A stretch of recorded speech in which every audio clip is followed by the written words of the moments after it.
Hello everyone, this is SG DeVries, and in today's video I'm going to show you how I built my lifting table here from a single sheet of plywood.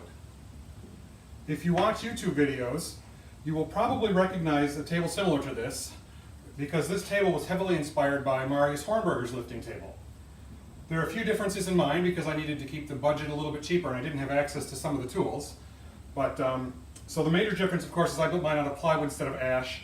And I also had to use plastic bushings and smaller bolts and things like that. But I think it turned out pretty well. Now, because of some of those things, you can see there's a little bit of flex to it. There's a little bit of wobble if I really twist on it.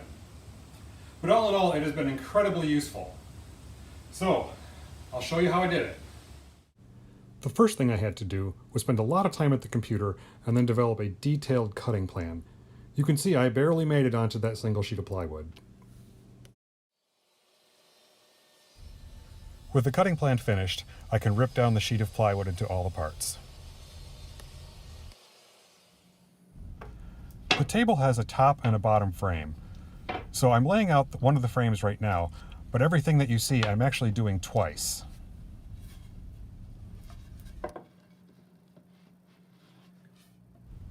To begin assembly, I start by gluing these long narrow rails onto the long side rails. These rails are what the wheels will ride on both the top and the bottom.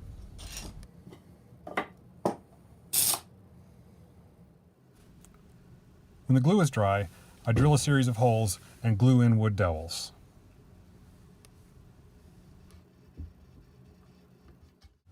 The wheels will actually ride on a 1/8 inch thick aluminum bar, but that bar is a little bit wider than the plywood, so I have to cut a groove down the long rails so that I can epoxy it into place.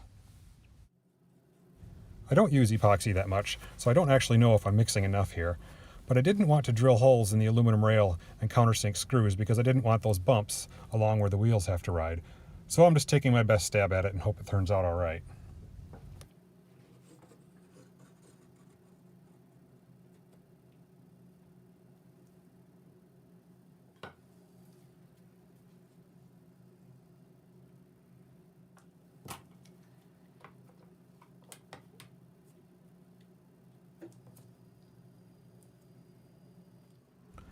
The end pieces of both frames also get glued, drilled, and pinned.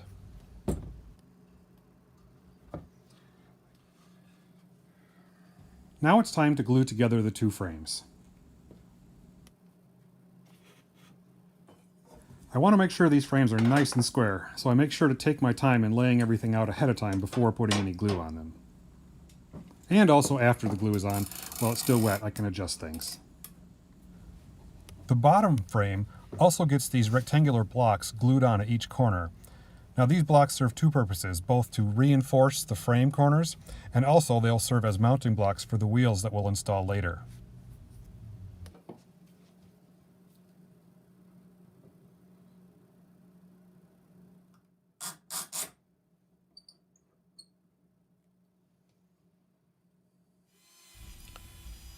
Yep, more drilling, more gluing and wood pins. Since this table is built out of plywood, I want to make sure that I reinforce all the joints and corners really well.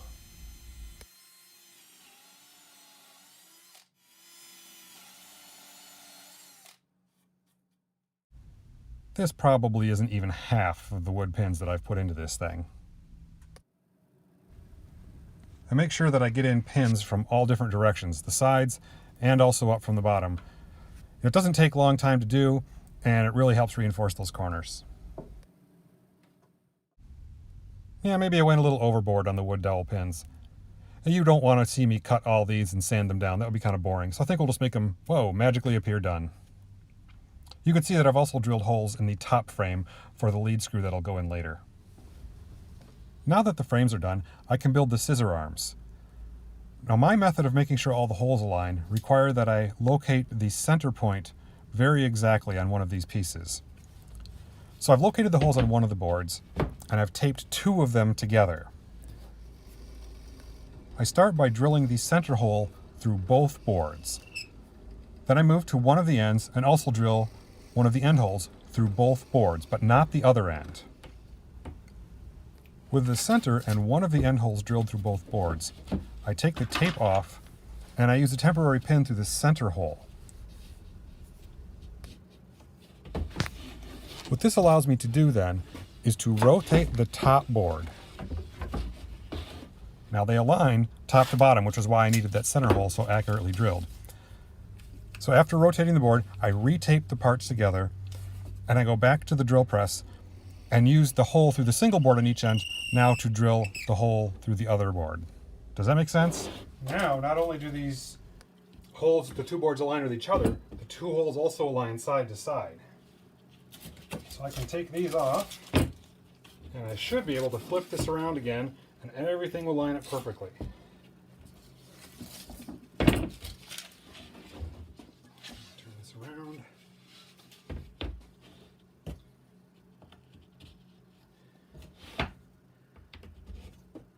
And awesome. Worked. Shaping the scissor arms is a fairly straightforward process. I drew the shape on the top one that I also located my holes on. And so I'll just cut out and sand that one, and then use that as a template for all the rest of them.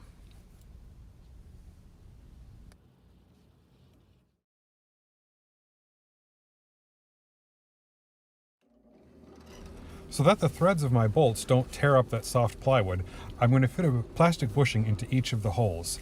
Now the outer diameter is already correct, but the inner diameter needs to be drilled slightly larger. This is just small sections of PEX tubing that you might use on a water filter under your sink.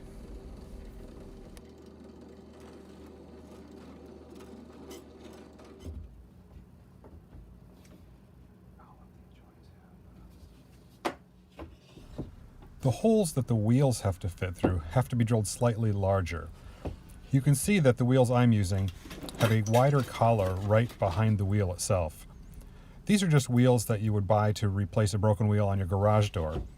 They're fairly cheap and they have the bearing already installed onto a shaft. A pin set in my waste block centers the parts underneath the drill press, and I can just drill these to the larger size I need.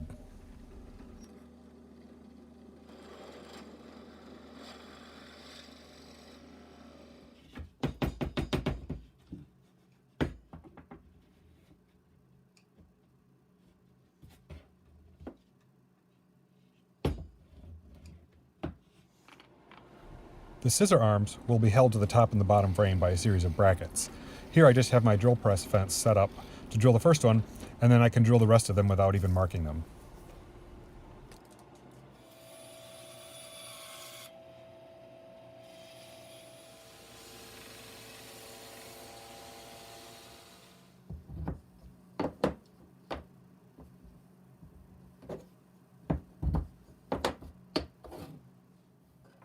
A series of spacers and washers sets the correct location for the brackets on the frames.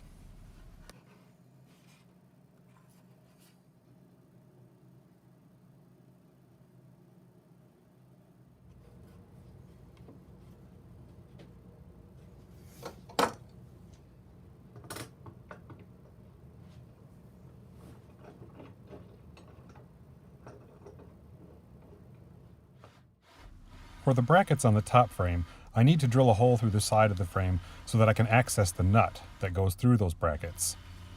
So here I just clamped on a guide block to make sure that my bigger hole went in exactly the right place.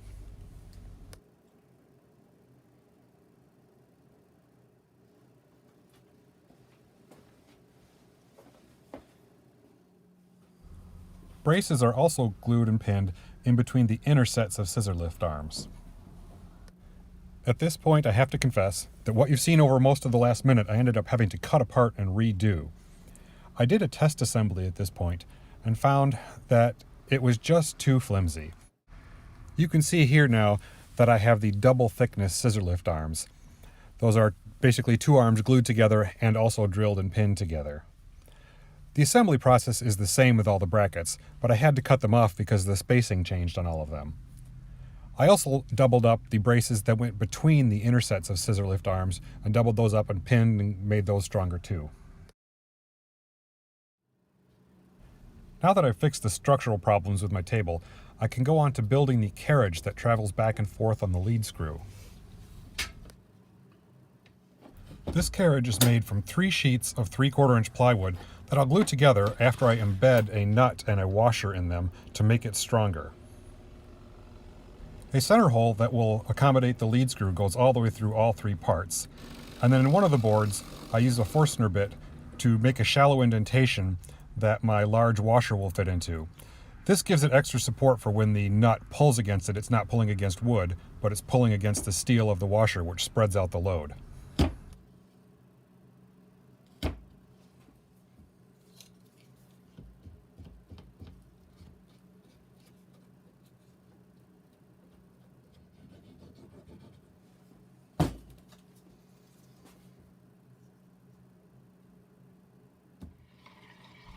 A spare piece of threaded rod through the nut and the washer will keep everything aligned while the glue is drying.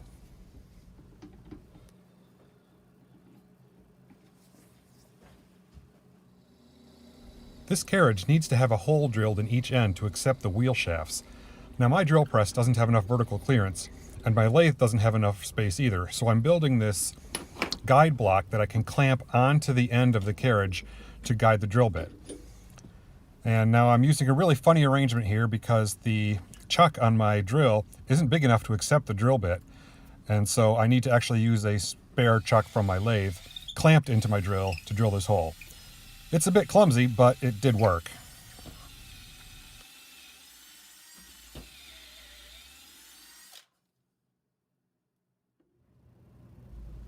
And by now I guess it's no surprise that I'm also drilling and gluing in pins to reinforce those ends.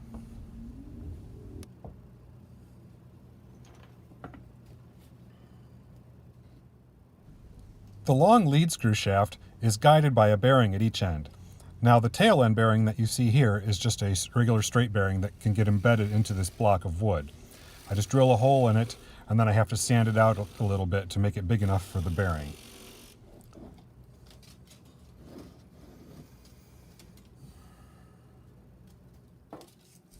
After a little bit of shaping, I can glue this bearing block onto the table. I just use a dowel through the lead screw holes just to make sure that everything stays aligned straight while the glue dries.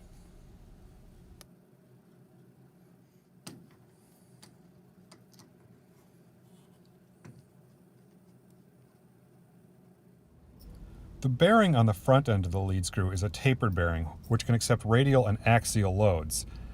Now this one also gets mounted into a block of wood, but it's a little bit more complicated than the other bearing because this one actually extends out past this metal collar in the back, and so you need to have clearance. You can see here when I did my test assembly how badly the back of that bearing pushed into the plywood. So to solve this problem, I ended up building two hardwood collars that get mounted into the block of wood, and then the bearing will sit inside those hardwood collars. That way all the force is pushing against the hardwood rather than that soft plywood.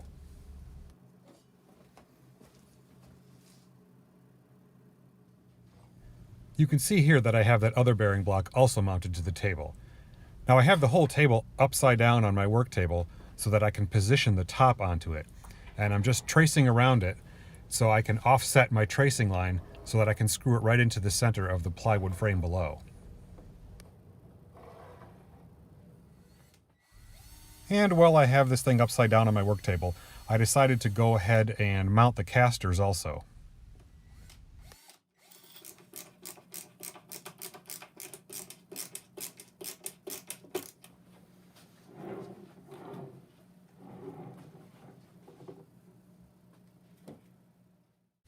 For the tabletop, I then offset my line and drilled a whole series of holes through it, then turned it over and countersunk those holes so that I can screw it in through the top. Now by this point I brought it out into my garage so I had a little more space to work. And now I can just screw through those holes, through the countersunk holes right into the frame below. On top, I'm going to mount a 1/4 inch thick hardboard wear surface so that I can always replace that in case I spill something or I scratch it up really bad. It's a lot easier than trying to sand something out of the plywood tabletop.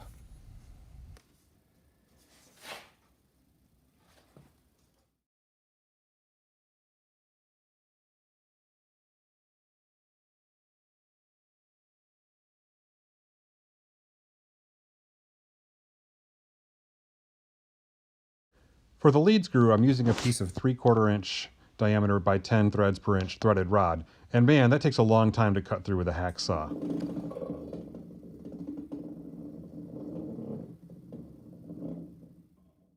The tail end of the lead screw is held in place by 2 nuts and a lock washer in between. This end doesn't have to undergo any stress, it's just to hold it in place. The head end has 3 nuts held in place by 2 lock washers, and the crank will attach to the middle nut, which can't turn either forward or backwards because of the lock nuts on the other 2 nuts. At its lowest, the top of the table is 16.5 inches above the floor. I haven't actually built a handle for this. I've had this table done for several months and wanted to get the video done, so I'm actually still using a vice grips that's clamped onto that nut. The top of the table here is at 70.5 inches. It could go a little higher, but this is about as high as I'd want to take it. A couple things I've used this for is I have taken down a garage heater, which didn't work anymore. That was mounted to the ceiling of my garage. That weighs about 100 pounds, and it was only 11 degrees out.